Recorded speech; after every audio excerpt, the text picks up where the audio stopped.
So, Dee, I was all excited because this week we're doing the letter P, and I thought it was going to stand for my Indiana Pacers. There's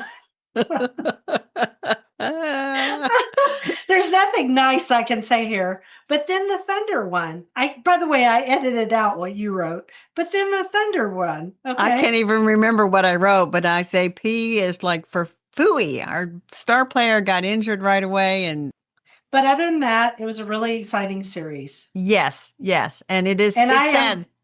It's sad for your player because Yes. that injury, I haven't heard anymore, but that's a really devastating injury and it's going to take some time to recover, right? They said it would be about a year. That's what I thought. So I'm really sorry for him. What's his name again? Because I don't pay attention to these things. Tyrese Halliburton. Tyrese Halliburton. So just as an aside, one of the ladies who came to visit at the Open Garden, this is not a Blue Thunder shirt. This says Soleil. But she had on Thunder Blue with Thunder, Go Thunder. Yeah, of course she did, right. because everybody's very excited.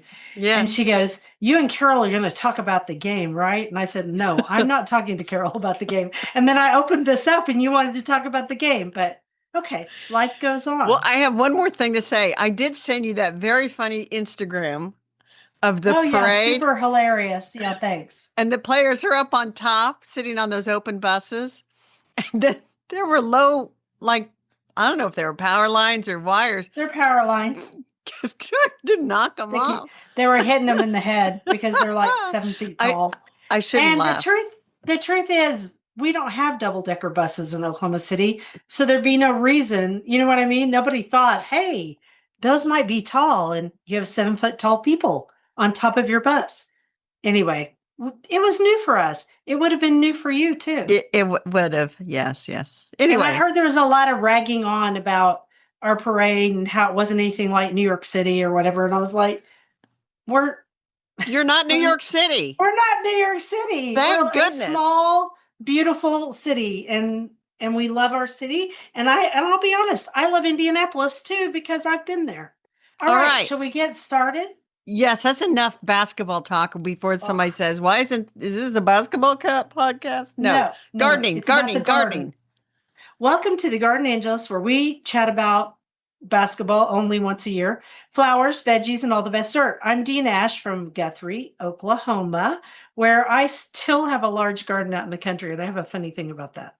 And I'm Carol Michael from Indianapolis, Indiana. I have a suburban garden measured in square feet. It's about 1/3 of an acre. Which is big enough. We are Garden Angelus because we love gardening. We would like you to love it too. We're doing our best. Yes, we are doing our best. And we aren't afraid to tell all of our gardening secrets, the good, the bad, and even the ugly. But let's move on to this week's episode, all about gardening. Hello, Dee. It is Sunday Carol. Afternoon. Because we couldn't record on Friday because what was I doing, Carol? You were getting ready to open your garden. And I very kindly sent a text because I thought, I knew. I'm like, Dee wants to postpone. So I sent a text and says, would it work out better for you if we did it over the weekend on Sunday? And you're like, yes, please. Yeah, please. I got to get to work. And really, Friday was nuts because Bill decided to take off and help me. Oh, nice. And for those who are listening, not watching, Dee did the air quotes around the word help, just to clarify. Yeah. Bill doesn't garden. And I ended up doing 3 more things that I wouldn't have had to do because he happened to be home, but that's fine.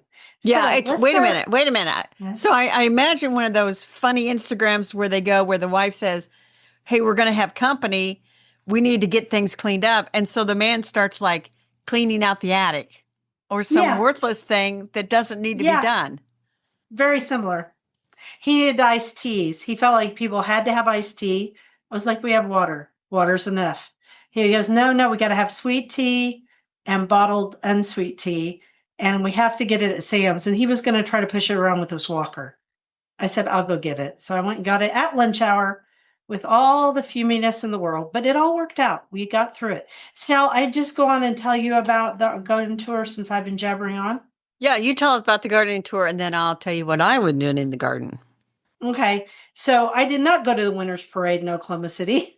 I was working in the garden, and I was getting ready, and I weeded and mulched, and Michelle came over and helped, And this upper wall bed is just a hot mess. And I was just like, please don't look at it.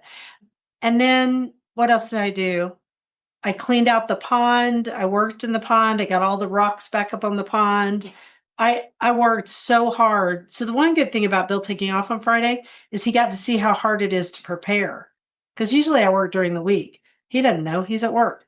So there was that. And then everybody came. So many people came. 5 groups from Tulsa came. I was like, Wow. dang, why? And then there was a couple who came from Dallas and they stayed in a Airbnb in Guthrie, which they were super sweet. And people brought me presents, like nice things like lip balm that's made of beeswax and things I can actually use. And Nice.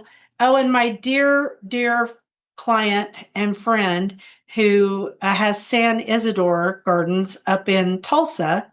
That's her private garden named after Saint Isidore. She came down and brought me A Gentle Plea for Chaos.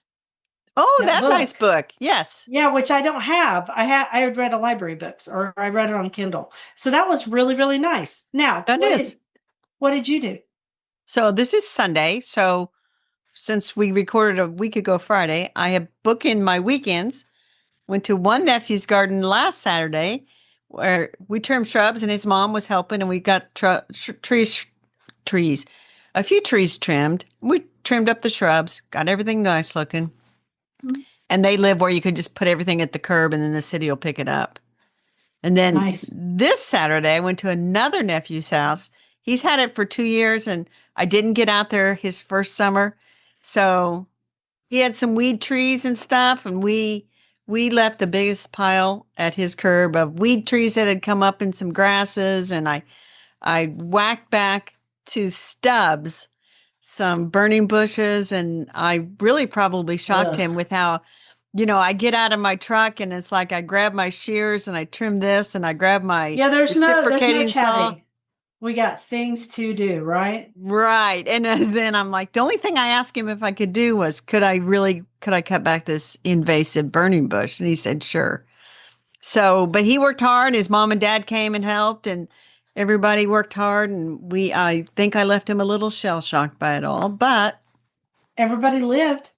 everybody lived. And so when we talk about our book this week, Dee, because you picked out a book and then I went to my library and got it, I had to go to Courtyard and Greenhouse.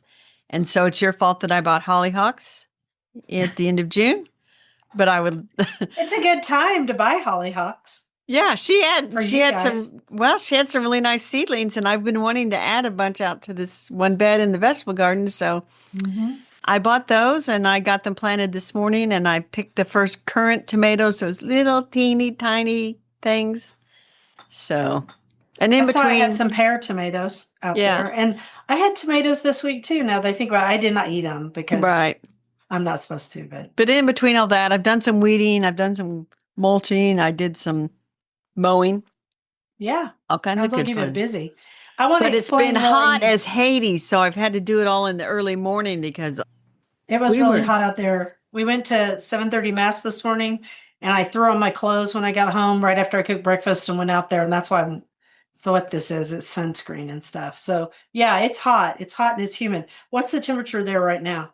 right now. Well, we're going the downward slide now, so Are you? um, We are.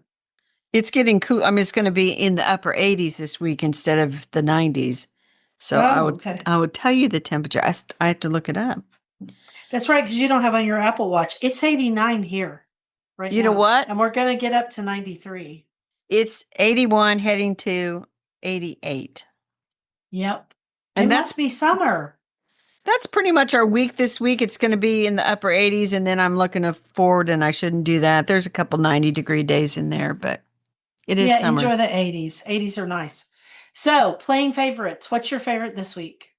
So my favorite is going to be all those tall lilies out there, the Orion pets, and I don't know what all I have out there because I refuse to keep track of anything anymore. It's just pretty. It's a big tall lily. They're starting to bloom. They smell really nice. I think my neighbor enjoys the scent because I think he mentions it in a flattering way.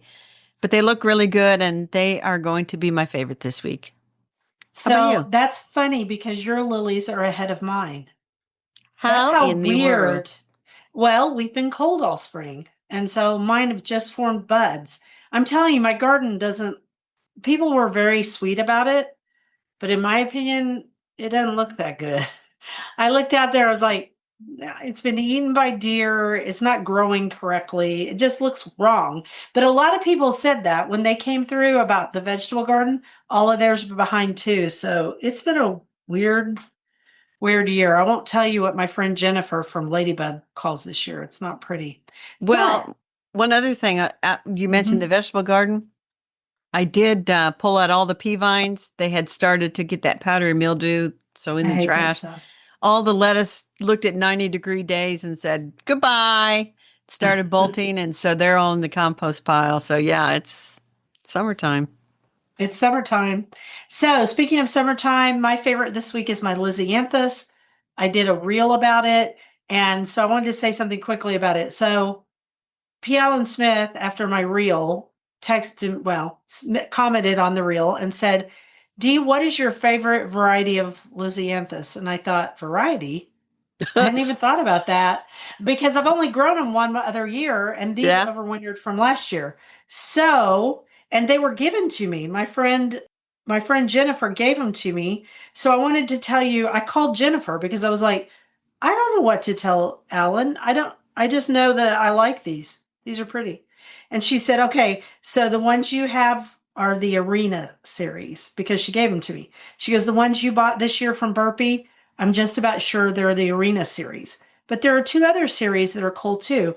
And there are things, and then I didn't know all this about Lysianthus, but there's level 1, 2, and 3, and they bloom at different times. Really? Yeah, who knew? I mean, well, who knew? You know who knew? The flower farmers know. I, Yeah. I wouldn't know. I'm a gardener. But last year we also grew the Roseanne series. It did not overwinter. Usually Lysianthus doesn't overwinter here, but it did last year because we were mild.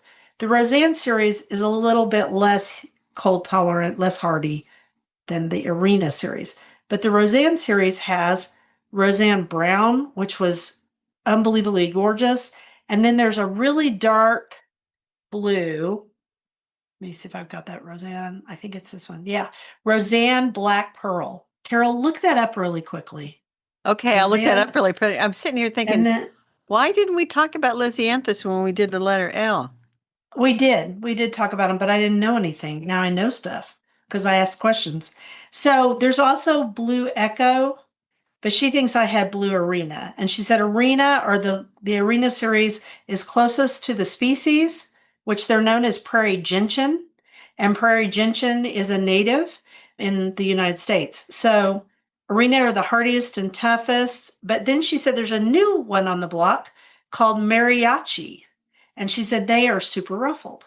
So Huh. that's a lot about Well, Lysianthus. the Roseanne That Black Pearl Lysianthus is very good. And then was when so I pretty. I Dark, did the dark purple. search, but here's the dumb thing. Mm-hmm. Oh, I guess it's not as dumb when you click on it.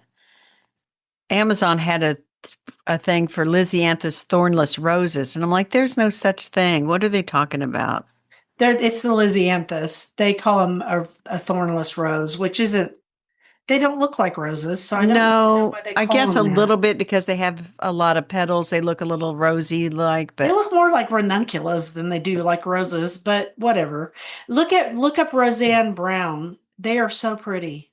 all right. I grew with those last year, I'm and going to I have will to be remember growing to those put links in again the show next year. notes. I'll help you. Lysianthus, Roseanne Brown. Roseanne Brown. And there's a 2 and a 3 and That's all really, that. I could see Isn't why that somebody would pretty? get all gaga over Lysianthus. We're treading on a little bit of a dangerous area, Dee. This could become We are. So we should move on. Let's move on just, to the question of the week. okay. So I'll do a question and then I have a question for you. So when I went to my one sister's, she has very mature trees. She lives where we grew up, and my dad planted them 1960, 61. Very mature trees. So she will have to get an arborist out there. Now, I'm not afraid in the summertime to clip a branch that's smacking you in the head when you're mowing and getting it out of the way. And Right, we did a right, little right, bit of right. that. But she has an But oak. This oak is huge. And I she wants an arborist to come because there's one branch that just goes way out over the house. And she says, if that thing falls off, I don't think it will. She says, it's going to take the house. But anyway, the only time you should trim oaks is once we've had a frost. You want the insects to be kind of gone because the oak They wilt is a spread stuff. very serious pest spread by insects, and they go right after those open wounds. So I sent back a text and said, remember, don't touch that oak till after frost. So I don't know if they'll probably wait until then to do all the tree trimming and do it in one trip or what. But anyway, so I'm not afraid to cut back a branch that I can handle that's smacking me in the face when I mow, but leave those oaks until after frost. And Okay. now, my question for you is, what was the most asked question at your open garden day? Well, at first I thought, oh, I don't know. There were so many questions. But then when people go through a garden, they're looking at plants. Right, And so there right. were lots and lots of questions about what is this plant?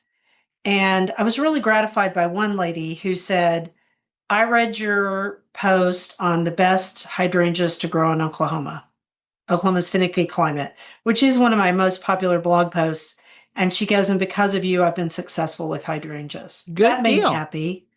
And then but the most asked question was, what is that tall green plant in your cutting garden? It was always said like that because it doesn't look very good. And that was the common milkweed because it's quit blooming, it's sending up great big shoots. It's a colonizer, so it makes a big, huge clump and runners. And so I'd tell them what it is. And then I would say, and tomorrow I'm going to go out and chop it all down almost to the ground because I want new shoots to come up in late summer so that the monarchs that are eating, who are going to have babies, the ones that aren't in, is it diaspora? They've quit mating. I want them to have something to eat and they won't eat old leaves, which people thought was really interesting. And that's about it. I mean, they asked me about the crocosmia because it's blooming right now. Well, and I saw your That's Instagram story. A oranges. lot of people were really blown away by your lavender, which is the variety phenomenal. Right, which always cracks them. I mean, it always cracks me up because I'll say, well, it's phenomenal. And every And time then people they go, go, it yes, it is is phenomenal. phenomenal, And but I'm what like, variety is it? right. So I'm like, that's the variety name. And it is pretty phenomenal. But I can't tell you how many people came through and said, I can't grow lavender. And I said, you can't grow it in the ground. And they go, huh? And I go, you have to grow it in a pot or in a raised bed here. It's just too hard to grow. It's just too Yeah. hard. We have Now, too much variable weather. my lavender from seed that I grew 2 years ago is blooming nicely. So I'm happy. Good for you. It's in the I'm so ground. glad. Yeah, but you're in Indiana and you have totally Yeah, different I'm in soil. paradise. Well, not the year I visited. However, I hear it is very nice. All right. So anything else we wanted, or shall we move on to the quote? I'm going to do a quote so we can move on to the letter P. Have regular hours for work and play. Make each day both useful and pleasant, and prove that you understand the worth of time by employing it well. Louisa May Alcott. I think she would have been our friend. Oh, for sure. Yeah, I think she would have.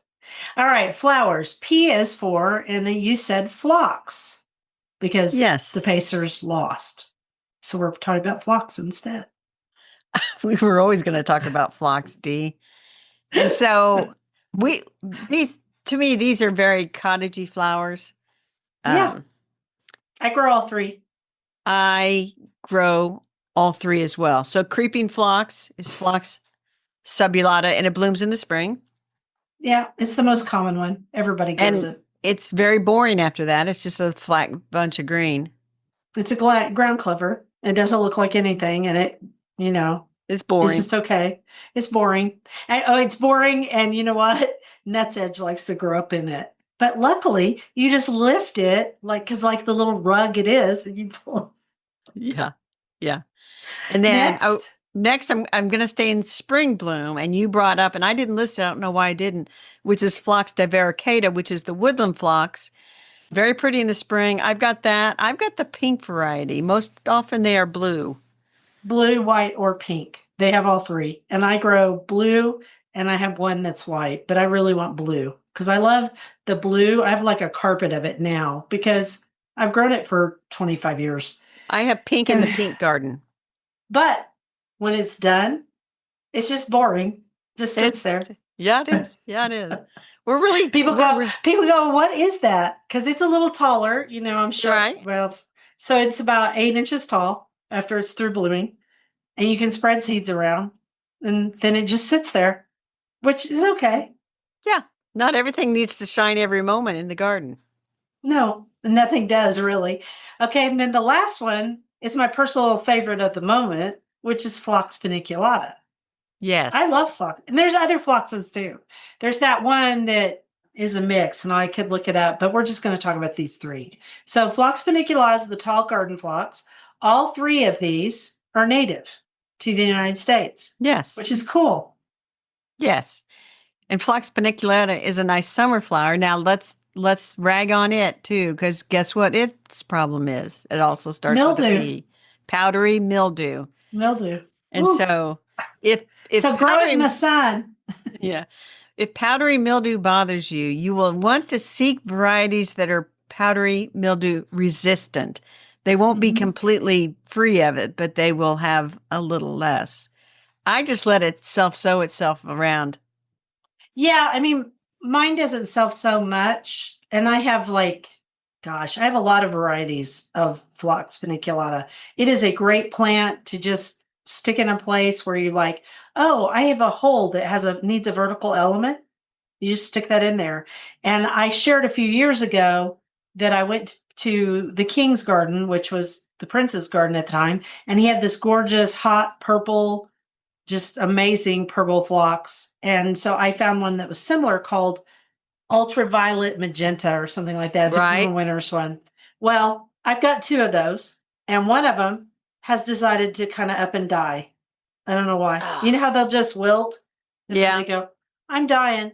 And I go, why? Your friend here, right next door, I didn't like is how you fine. planted me. It's been there for a year and it was happy last year. I can't I'm figure it not. I out. wasn't happy. I was faking it. And then I've got some of the Garden Girl series, which I really like those. Those are good. They're very mildew resistant. They come in different colors. And they're all start with Garden Girl. There's Garden Girl Party Girl, Garden Girl, I don't know. There's a bunch of them. Well, and mine, I don't know the varieties anymore. I mean, I have I've a pass just along. I have a yeah, pass pass along one. along is a great one to have. They're all just sort of a purplish pink out there, and they bloom. And I And they're happy, want, right? yeah, they're happy, and they come up in different places. And I'm like, you go, plant, you go. You go. I've got one called Bright Eyes, which has the I center, had bright eyes at one guide. time, but I don't know that it's out there anymore. I mean, it's an easy flower to grow if it's in the sun. That's, I mean, I don't know what else to say about it. Oh, pollinators. We should bring in pollinators. They're a P. Pollinators. Why didn't we put that in our show They notes, like Dee? they like Phlox paniculata a They lot. do. They They do. want to like Phlox divaricata, but it has a lot of fake blooms. And so it frustrates them, I can tell. But if you want to have beautiful moths in your garden, beautiful butterflies, hummingbirds, you want Phlox paniculata. That you do. That you do. All right. Are we done with phlox? I'm done with phlox. Let's move on to petunias. Petunias. We have talked about these incessantly. This year especially. I don't know What is there why. new to say about them? What I said about them is if they sort of peter out in the heat, in at least around these parts, you can cut them back and then they'll flush out new growth and carry you through into fall if you Hmm. want them to. I've And got then some I new talked ones. about what's the new one that was sent to us by, there it is. I found it. Okay, so we got one from AAS this year. We got some seeds. Did you get it I too? did not plant the seeds, but I will say this. I have a seedling petunia that came up in the patio that's a lovely pink. And I'm like, oh, aren't you pretty? And you get to stay because you're a pretty petunia and not like a nasty weed. That's true. So we got seeds for this year. Last year it was Petunia Success Silver Wave, which was a great petunia. And this year we got Petunia Tidal Wave Silver. And that thing I sowed about, whatever they gave us of seeds, and I only had two seedlings, but they're doing great in this really hot Good. area. And they're starting to bloom. I mean, we're at the very beginning, so I need to pinch them off today. But they're starting to bloom and they look really good. So I have to say, the wave petunias are fabulous. They just are. Yeah, you And can't beat those waves. They've really kind of revolutionized. mhm. And And there's I, also, I've got Petunia Purple Pirouette. I just saw it on here. I just bought it and it's really doing well so far. But you know what? It's going to get hot here and they're all going to poop out because petunias poop out in the heat yeah, they eventually. do. But again, if you cut them back and give them a little watering and a little fertilizer, in my It climate, they will. helps. They It will come helps. back. They sometimes not. Just depends. So I did get some from Burpee, really pretty blue one. It's right here in this window box out here. And so I'd have to go out, get the tag, or I'll get the sheet and I'll put it in the show notes because I'm impressed by the blueness of it. It's I really am blue. impressed. So I'll Good. get the name for it and I'll put it in our show notes. Okay. And then I'm going to let you say the next flower because it's your flower. And you're going to, well, and you want to roll your eyes and you hard to No, I coordinate. don't. I don't know why you think that. I grow them every year. Yes. And so we couldn't do pea without pansies. Right. Pansies do not like the heat. Mine have all pretty much petered out. Mine are done. The violas are done too. We can put them all in the same class. But I think the mistake that people make with pansies is they're afraid to plant them too early. And I'm like, you can't plant them Oh too no. early. No, No, you no, can plant no. them just the minute they're ready to go out. And they're pretty easy to grow from seed. But here, I don't know about Indiana, but in Oklahoma, you want to start those seeds mid-December because it takes a while. They're not as slow as Lysianthus. Well, I guess they are. They are really slow because you're going to plant them out pretty early too. They're not as slow as Lysianthus. They're both slow. Slow, slow, slow. So, I I would think early January here you would get those pansy seeds going. mhm. And but here's the thing. I like to plant pansies in the fall too, Mhm. but usually they show up around the end of August and it's still too hot for them It's here. too hot. You got to put them in later. I And usually put mine in October. you can't you can't go find them in October. If you find them, they're all leggy and overgrown because they've gotten them in much sooner. So I wish the growers would try to have them a little bit later. By like September, maybe. Yeah, mid-September here. I'd plant them first day of true fall. I think it's complicated because, it's hot. And you and I've been in those big old greenhouses where they start plants. And even with all the big, huge water coolers going, it's still hot. And you have to have a little bit of chill to start them. So Yeah, I think it must be complicated to make them as a fall crop. and I know Courtney does not try to grow pansies and violas in the summer to plant in she buys them from another place and she says I don't know how they do it. I But don't either. and she usually just gets a few flats because she knows I'll buy them. And so I'll buy them, but then I'm like, this is too early, but I'll get them anyway. I love orange and black pansies and violas for fall. I just Yes. think they're so, so pretty with pumpkins. Yes, they are. And then they overwinter in the ground, And especially. And they then you're like, and this then is they the look wrong stupid. color. That's right. Then they look stupid for spring. So that's another complication. You might have to replace them, but it is what it is. Anything else you want to say? No, I'm good with that. Okay, cool. All right, here's the next quote. The best portion of a good man's life, his little, nameless, unremembered acts of kindness and love. William Wordsworth. I love that. That It's is very true. good. We should All all right. remember that. So vegetables, P is for, and you said potatoes. Did you grow Potatoes. potatoes this year? I I did not did grow not. potatoes this year, but I've read I've got the big bad book of botany. He wrote some Mhm. stuff about potatoes. And so a couple of things caught my eye in here, and then a couple of things I wrote down. Did you know that this is the fourth largest food crop in the world? I didn't know that, but it makes perfect sense. The top I eat a crops lot of are potatoes. wheat, Okay. rice, and maize or corn, as he says. Corn. Yeah. So for potatoes to be ahead of soybeans, that's big. Yeah, but a lot of cultures eat. I mean, I know we use a lot of soy in products, especially packaged products, Yes. but people eat a lot of potatoes all over the world. And in Europe, they didn't start eating potatoes until the Spanish brought them over from South America in So, but between 1700 and 1900, they just took off in Europe. So much so that we all know that Potato famine. the potato famine in Ireland. But here's another thing that I thought was kind of interesting. The reason is because everybody planted the exact same variety over and over and Yeah, over. that's exactly what happened. Yeah, they got slips of the same and saved back their potatoes, and it was all the exact same No variety. diversity. If they The had other done diversity, there wouldn't have been a famine. right. And so where is that I read that? There was also a problem with certain groups of people hoarding the potatoes that were working. Yeah. And so people were starving to death. Anyway, and it was all due to a fungus, wasn't it? Yes, it was due to a fungus, Phytophthora infestans, late blight. Okay. Late blight. Mhm. Oh, say, is that the same late blight that affects certain tomatoes? It could be. It could be because they're both in that same, nightshade. It says deal. here total annual consumption of potatoes per person, 60 pounds. I probably eat that much. I probably do. I eat potatoes Yeah. a lot. Because even though it's a nightshade like tomatoes, it doesn't bother me. I have no idea why. All right. So you wanted to allow I us. found the part that scared another me. fact. Okay. Well, no, this is important. Now we're going to have a serious conversation, Dee.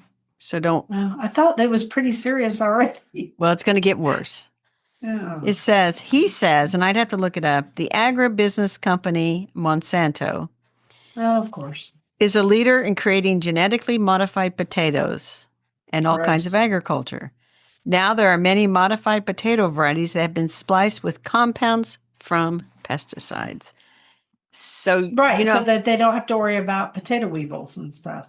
right. So, you know how we always say, well, nothing you grow in your home garden is going to be a GMO. Well, I think you better take another look at your potato. And also, here's I'm going to just take us down one more notch. Especially if you're growing potatoes from the store. Although, if you're growing organic potatoes, which don't have that stuff on them so that they sprout, which you're not supposed to, because you're really supposed to grow potatoes that have been for sure, they're for sure potatoes for growing. But say you wanted to grow your potatoes because you had some potatoes in the closet and you thought, I'll just grow those in a grow bag. Those are almost always organic, so I doubt if Monsanto has anything to do with it. So I'm not too worried about you as a home potato grower. However, as a home potato eater, maybe. Well, here's the other thing that I read this week, and I'll have to source the article. Potatoes have been added to the Dirty Dozen list. Yeah. Yeah, I knew that. They just got added as number 12 because 90% were found to contain chlorpropam. Well, What the heck is that? a chemical banned in Europe due to health concerns. Chlorpropam. And I tell people, when I was in college, now this was the 70s and the early 80s, we went to a potato farm here in Indiana. And the first thing they did before they dug all the potatoes was spray the whole field. Sprayed it all down with glyphosate.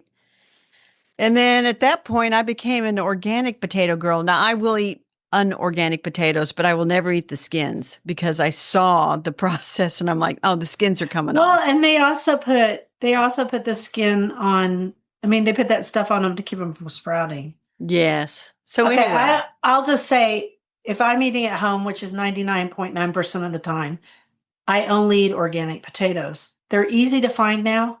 Easy. Yes, and I really like the little yellow potatoes. Yes. And I made the most fabulous little yellow potato salad this week when our friends came over to eat. I finally had friends over again. Nice. So anyway, you can grow potatoes in the ground. You can also, as you mentioned, grow bags are very helpful.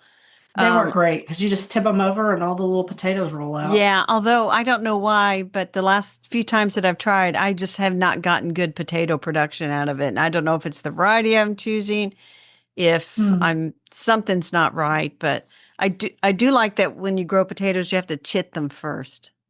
I love the word. Yes, yes. And then you explain what chitting is. Well, you put it like in a sunny windowsill or whatever, and then so it starts to sprout. And once it starts to sprout, then you can plant it in the ground. And it's called chitting. And you can cut them apart and make sure you have enough eyes, like 2 eyes per section, if you Yeah. want to. And then you would let them dry for a little bit before, Yeah. after you Yeah. You cut let them, it because cure. you don't Yes. want them to rot. Right. Mhm. Right. And then plant them, and they're if they're successful, then you could end up with a lot of potatoes. Do you remember when I think I'm going to say it was a graft, but I'm not sure, when they grafted like tomatoes and potatoes together? Yes, I That do remember this. that didn't last very long. That's a No, novelty that was thing. dumb. Talk about two things that would be hard to graft together and not break. You know what I mean? Because they're Yes. both brittle. They're both really brittle when they're young, especially. All right. Name one of your favorite potatoes that you've grown. I'll name one.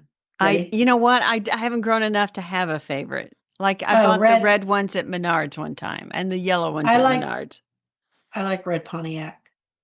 I do like I think it was called Russian banana or something like that. Yes, that was a good one too. I grew that one too. Yeah. I It's a think, little long fingerling.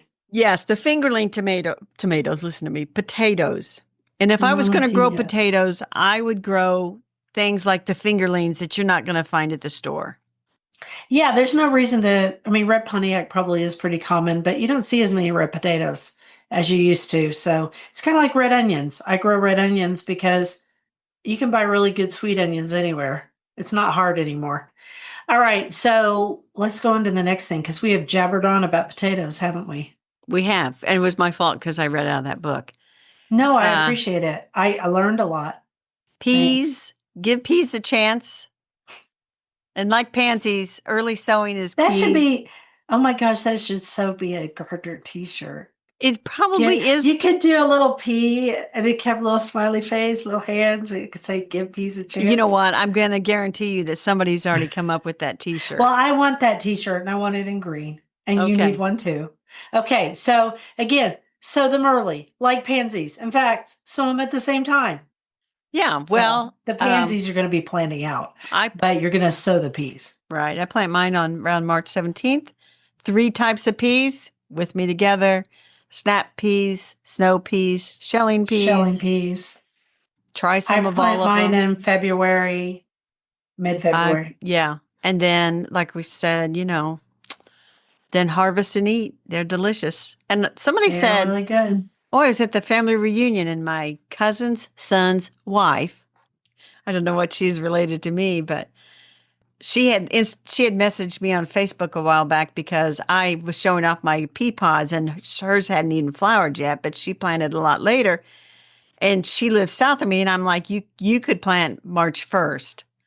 And then I said, and then make sure you plant shelling peas. And she said, we don't like regular peas. And I'm like, you haven't tried these peas. You haven't tried homegrown shelling peas. If you So try give homegrown peas, there's nothing better. no. I don't care. I mean, and I feel the same way about the other peas, the So to carrot wrap it stem. up, give peas a chance. Next, Hmm. I'm not talking about this next one. You just go right ahead. I'm not even discussing that. purslane is a terrible weed in my garden.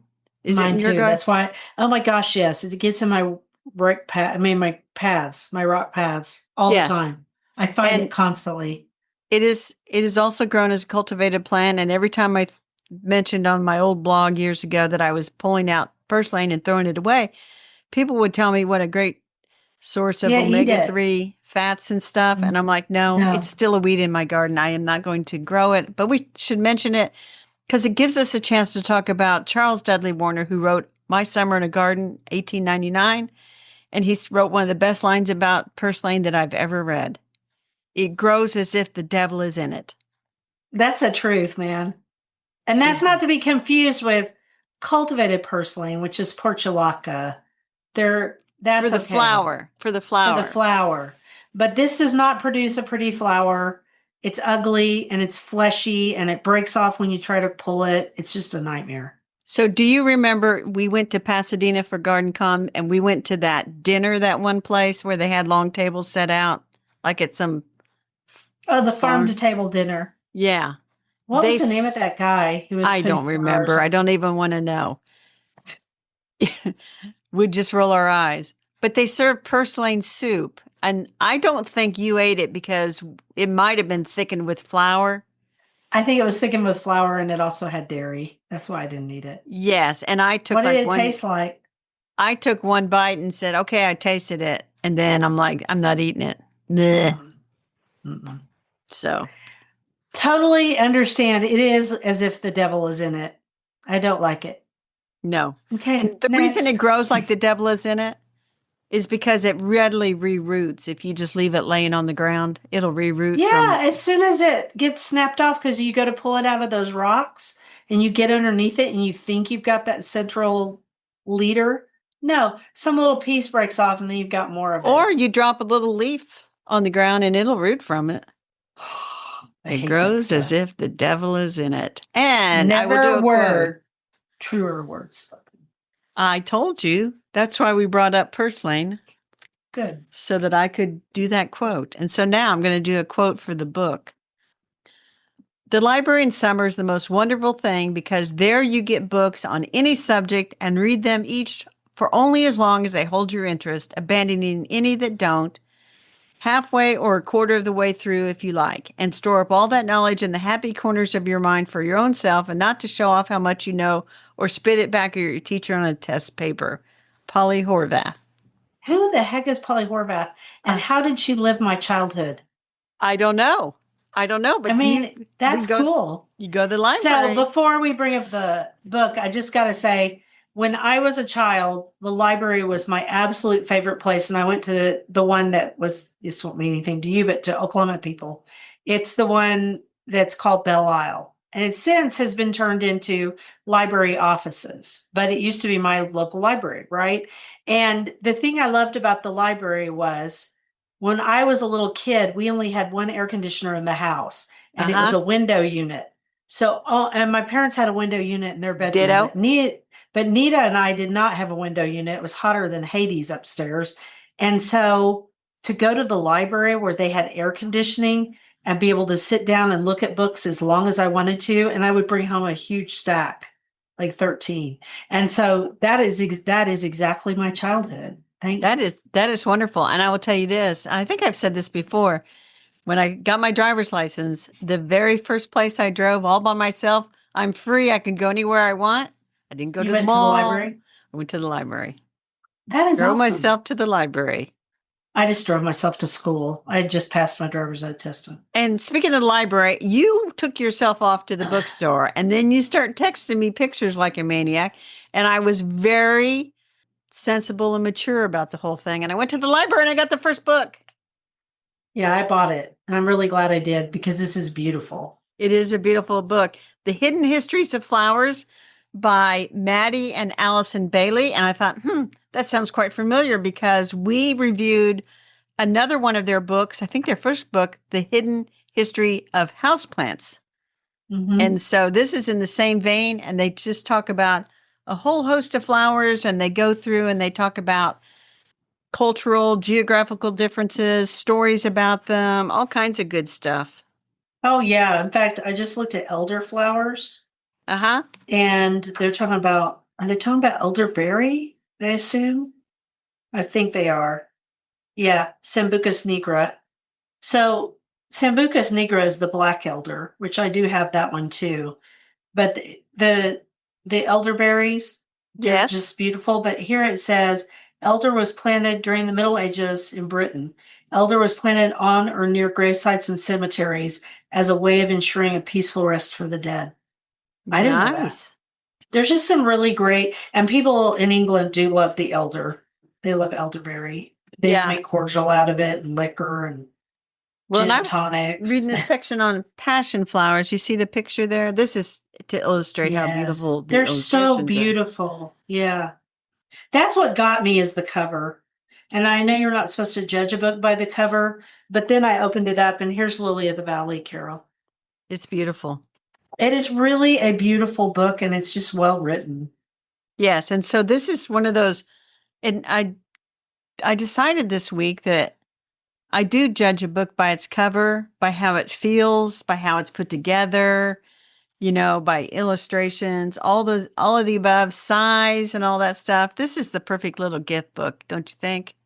Oh, yeah. You should buy this for a friend. You I really should buy it for should. myself. Well, Yes, I did too.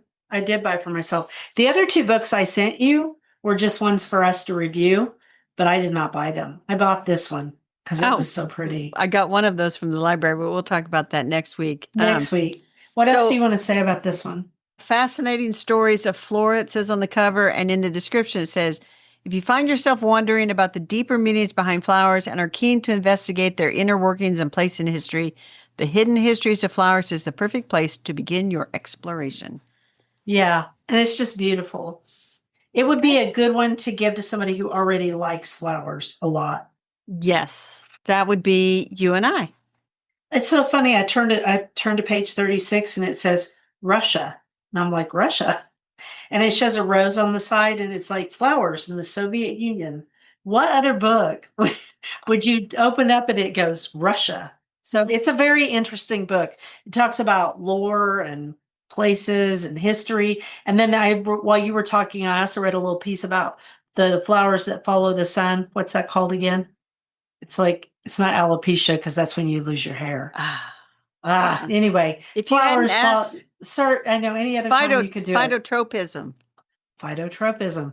I knew she knew that word. Okay, I think so when that's they what it follow the is. sun, they say it Phototropism. right, which makes even more sense. So the reason they do that is because that way they can show their face to the bees longer because the bees have to be in the sun so their wings are warm. Yeah. And bees don't like to be in the shade. Not any bee likes to be in the shade. That's why if you're a beekeeper and the bees are chasing you, which yes, occasionally it does happen when you screw up, you just walk inside the house because you know what? They don't want to be in there with you. And the They do minute if they not. do come, because I've come in and had them swirling around my veil, and I would just open the door and let them back out. They want to 'Cause they're go like, out. yeah, they don't like the shade. We've Well, made they them can, they know they don't have long in the shade. All right. right, ready for the next one? The next quote. Yes. Yes. Warm summer sun, shine kindly here, Mark Twain. The dirt, which you found, and you go ahead. It's a Well, long, it's the big words. USDA pomological watercolors. So, and this is in 1887, the U.S. Department of Agriculture. They hired artists to draw different fruit varieties and make lithographs for all of the articles and reports and bulletins because, it's harder to get them Some photographed. These are almost beautiful. impossible. Are they These are beautiful? I haven't beautiful. looked at them. I need you to click on that site and be a little bit more excited about this dirt Okay, I'm because sorry. I kind of have a headache. That's the only reason I'm not excited. Oh, they are beautiful. they are beautiful. So the collection spans from 1886 to 1942. Most of them were painted between 1894 and 1916.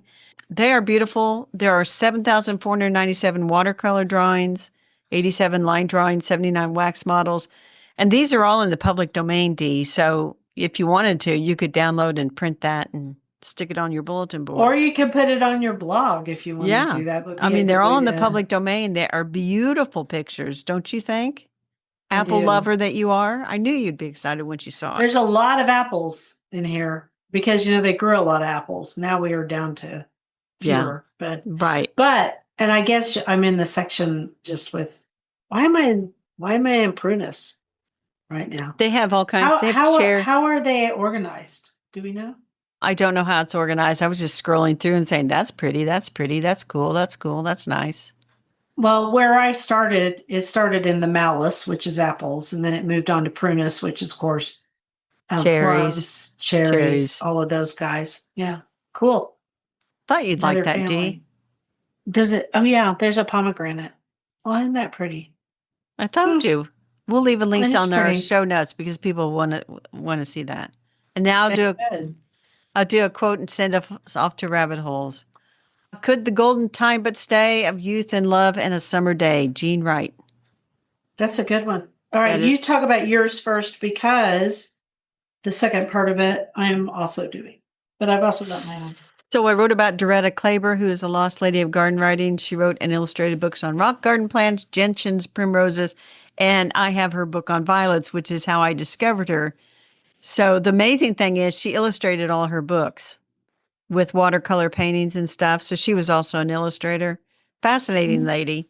But as one person said, When she was good, she was very, very good. But if you got on her bad side or wasted her time, she didn't have much to do with you. Well, So, she didn't suffer fools, as they say. and we are both watching Outrageous, the series on BritBox about the Mitford sisters. And so I finished listening to The Six by Laura Thompson, which is all about their history. They Quite have kind of fascinating. sad lives, some of them. Yes. They made bad Yes. decisions, some of them. They made very questionable I'm decisions. thinking of one in particular. Unity made some horrible decisions. Unity's a hot mess. Unity is a hot mess. And you know what happens to Why? Unity. No, I don't remember, and we shouldn't tell people, but I know where she is right now, and I can just tell we're going to hot mess them really quickly. So maybe not. Why don't you watch the whole Unity? She did bad things. Diana was she did also bad things. Diana was a Nazi. No, Diana was a socialist. She wasn't a Nazi. She was a Yeah, but socialist. she was a fascist. Fascist. She was a fascist. Yes. But she marries Jessica was a communist. Well, that was very popular at the time. Yes. Socialism and communism ran together. I personally like Nancy. And I like Debo. Debo turned out the best of all of them as far as Nancy has she's questionable in men. Nancy. Well, so is Diana. And Nancy was a very successful writer. Mm-hmm. Nancy, though, well, we can't tell everything or no one will watch it. Yeah, just say it's a very good series. They have a new episode coming out on Wednesdays. Do you have a rabbit hole, Dee? I do, actually. Let me think of what it is. Oh, Bunny Mellon. I've been all things Bunny. Bunny Mellon, the all famous things Bunny right now. Wasn't she designed the first White House garden under Jacqueline Kennedy. She was one of Jacqueline Kennedy's best friends. Yes. Throughout her whole entire life. Yes. And was a quiet, gentle presence. She was quite a bit older, but she was a quiet, gentle presence. And Jacqueline really appreciated her. And and all my friends up in Tulsa that listen to this podcast are now laughing because what did Bunny Mellon like? Very manicured gardens with lots of topiary. People still copy her ideas, but I liked her as a person. She grew up in a very wealthy family, but she accumulated one of the finest horticultural libraries that's ever been assembled. And then she provided for it upon her death. And I can't remember where it is now, but thank God she did, because a lot of historic stuff, a lot of your lost ladies, Bunny Mellon, a lot of their originals, they're in the library because of Bunny. And so she also collected art and stuff too, but she was really, really interested in horticulture as a serious thing and took it very seriously. And she was married to one guy. I think they got divorced, and then she married this other man who was even wealthier than she was. I have either watched a documentary about Bunny Mellon or I read a book about her. Yeah, I've read stuff about her, but I really went down the rabbit hole on YouTube because there was a lot, she's famous. And because people know she's the bunny hole. The bunny hole. I went down the bunny hole.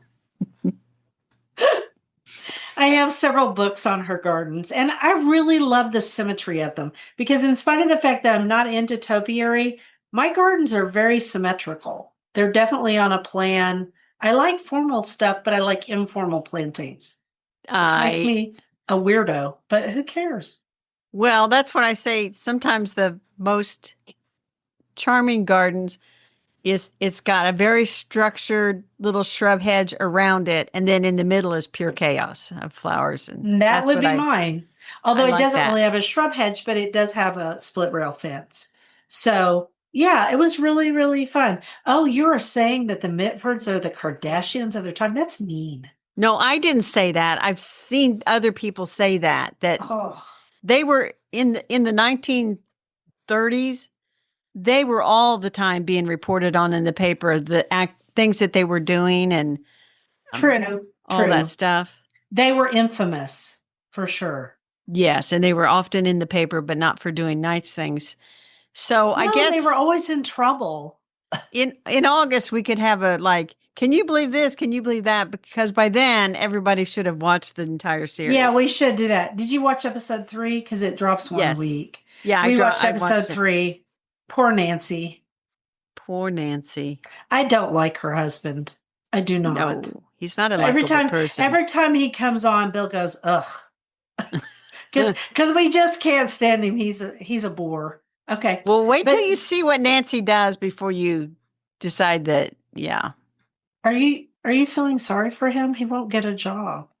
No, I don't feel sorry for him at all, but I'm just saying Okay. that Nancy isn't quite as No, she's naughty too. Don't get me wrong. I'm not she's not my favorite. I like Debo the best. You know, we both went down the Debo rabbit hole. oh Because yeah, she was several the Duchess of yes, we went down Devonshire. that. Yes, we went down that And rabbit hole. she saved that garden. So this relates to gardening, people. All right, garden commissions. What are you going to do this week? So I got to water, mow, and weed, and there's an area in the garden back by one of my pawpaws that has gotten overly wild because pawpaws, as we know, are grove forming trees. So it's like there's a lot of little They're sprouts forming coming up. groves. I got to cut some of that back, and then otherwise, I just plan to enjoy summer days, spend that early morning in the garden, getting things done, and then relaxing in the afternoon and reading and doing things like that. How about you? Bill said to me, I cannot believe you're going out there to work. And I said, no, I'm going out there to piddle. I'm moving little zinnias, little ones, 2 inches tall, doing slight weeding of the crabgrass, which is trying to take over everywhere, Mm-hmm. which why? Why does it do this? And then, I'll keep doing all that. I'm still transplanting, sowing zinnias. I went inside and found some more seeds. I know it's hard to believe, but I have more. And harvesting a few tomatoes here and there. And one thing I wanted to say about zinnias is in a long season like mine, it's good to plant them in stages It because is. they get mildewy. You just yank those out and move on to the next one. It's no big deal. Exactly. Exactly. And speaking of moving on, I think it's time for us to move on and wrap up this episode. Thank you for listening to The Garden Angelist. Hit that subscribe button so you don't miss a single episode. We publish every week on Wednesdays at 12 a.m. Eastern Time. And if you subscribe to our free newsletter, and why don't you? You get a link to listen to the podcast a day early. You also get links to products we discuss. Some of these are affiliate links, which are now on a separate, is it tab? Tab. A separate tab. Plus, go over to YouTube and see us in person, and you can see me looking all sweaty. Full episodes show up there on Tuesdays. If you want to help support us, use our affiliate links. If you buy something after clicking through on them, we earn a small commission and it costs you nothing extra. Or if you want to, you can be sweethearts and set up a monthly subscription through Buzzsprout or make a one-time donation through PayPal. Thank you to everyone who has done so. It helps us pay for podcast hosting. By the way, everyone, it was lovely to chat with all of you over the Garden Gate. Go watch Outrageous. It's really good. Bye until next week. Bye. But wait a minute, Dee. Did you bring in your flowers? No, I didn't. They're in a huge vase. Show us yours. There's That that is sweet. precious. Those are my little herbs. They're This is sweet like as a can bun. be. This is my first little I love that. marigold, some betony, a clematis, and then I of don't grow course betony. to wrap us up, the last of the Oh, violas. those are very sweet. Now we can say goodbye. Bye, everybody.